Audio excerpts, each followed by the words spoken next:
আসসালামু আলাইকুম। আমরা বাণিজ্যিক আমদানিকারক নিয়ে একটু কথা বলব। কারণ বাণিজ্যিক আমদানিকারক নিয়ে সবার মাঝে একটা দ্বিধাদ্বন্দ্ব তৈরি হয়েছে। বাণিজ্যিক আমদানিকারকদের আসলে কি করা উচিত? বাণিজ্যিক আমদানিকারক নরমালি হচ্ছে যে তাদের যে ইম্পোর্ট করে নিয়ে আসে, সেক্ষেত্রে তাদের যে ৭.৫% আ ব্যাট এটি অ্যাডজাস্টমেন্ট ফাইনাল সেটেলমেন্ট। তো এই ফাইনাল সেটেলমেন্টের মধ্যে আমাদের একটা বিষয় খুব গুরুত্ব দিয়ে দেখা উচিত। সেটা হচ্ছে ফাইনাল সেটেলমেন্টের জন্য অবশ্যই মনে রাখতে হবে যে এখানে একটা কথা বলা আছে আমাদের ১৫ জুলাই যে আপডেটেড যে আপনার হচ্ছে যে এসআরওটা বেরিয়েছে, সাধারণ আদেশটা। সেই সাধারণ আদেশের মধ্যে কিন্তু এটি স্পষ্ট করে বলা আছে যে বাণিজ্যিক আমদানিকারক কর্তৃক প্রথম সরবরাহ যোগানদার হিসাবে বিবেচিত হইলে উক্ত সুবিধা প্রযোজ্য হইবে না। এখন বাণিজ্যিক আমদানিকারক যদি প্রথম সরবরাহটা, যেমন ধরুন আমি এরকম অনেকে দেখেছি যে তারা ১ মাসে ৫-৬টা কনসাইনমেন্ট করে। তো প্রত্যেক কনসাইনমেন্টে তার মোটামুটি ৩-৪ কোটি টাকার এরকম প্রোডাক্ট সে ইম্পোর্ট করে নিয়ে আসে। তো দেখা গেছে কি যে সে নিয়মিত একজন বা ২-৩ জন ৪ জনের কাছে বিক্রি করে।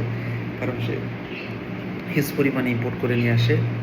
তো তার নির্দিষ্ট কাস্টমার আছে, তাদের কাছে সে বিক্রি করে। তো একটা কনসাইনমেন্টে ৩-৪ কোটি টাকার মতো থাকে। তো ৪-৫টা বিলোপনে তার মোটামুটি ১৫-২০ কোটি টাকা হয়ে যায়। তো সে বছরে দেখা গেছে যে মোটামুটি হিউজ একটা অ্যামাউন্ট সে ইম্পোর্ট করে, বাট পার্টিকুলার কয়েকজনের কাছে সে বিক্রি করে। যে আপনাকে খেয়াল করতে হবে, এখানে যে কথাটা বলা আছে যে ওই ব্যক্তিগুলো কিন্তু ফাইনাল সেটেলমেন্ট করতে পারবে না। এটির ফাইনাল সেটেলমেন্ট করতে পারবে না। কারা করতে পারবে না? বাণিজ্যিক আমদানিকারক কর্তৃক প্রথম সরবরাহ যোগানদার হিসাবে বিবেচিত হবে। তাহলে কখন যোগানদার হিসাবে বিবেচিত হবে? যোগানদার হিসাবে তখনই বিবেচিত হবে যদি কোনো বাণিজ্যিক আমদানিকারক সে যদি কোনো উৎসকর্তনকারী সর্তার কাছে বিক্রি করে। তাহলে উৎসকর্তনকারী সর্তা যাদের নামে নরমালি আমরা যেটা বুঝতে পারি আমাদের ব্যবসার ক্ষেত্রে, যাদের নামের শেষে লিমিটেড লেখা আছে,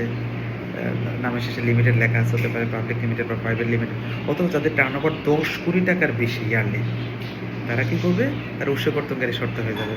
তার মানে যদি আপনি যে সরবরাহটা করবেন, এটা এমন ব্যক্তির কাছে যদি সরবরাহ করেন, আপনি যদি বাণিজ্যিক আমদানিকারক হয়ে থাকেন, এমন ব্যক্তির কাছে যদি সরবরাহ করে থাকেন যে কিনা আপনার যার টার্নওভার ইয়ারলি ১০ কোটি টাকার বেশি, অথবা এমনও হতে পারে যে যে লিমিটেড কোম্পানি, তো অতএব তার কাছে যদি আপনি বিক্রি করেন, তাহলে আপনার এইটির যে ফাইনাল সেটেলমেন্ট, এই বেনিফিটটা আপনি এনশিওর করতে পারবেন না।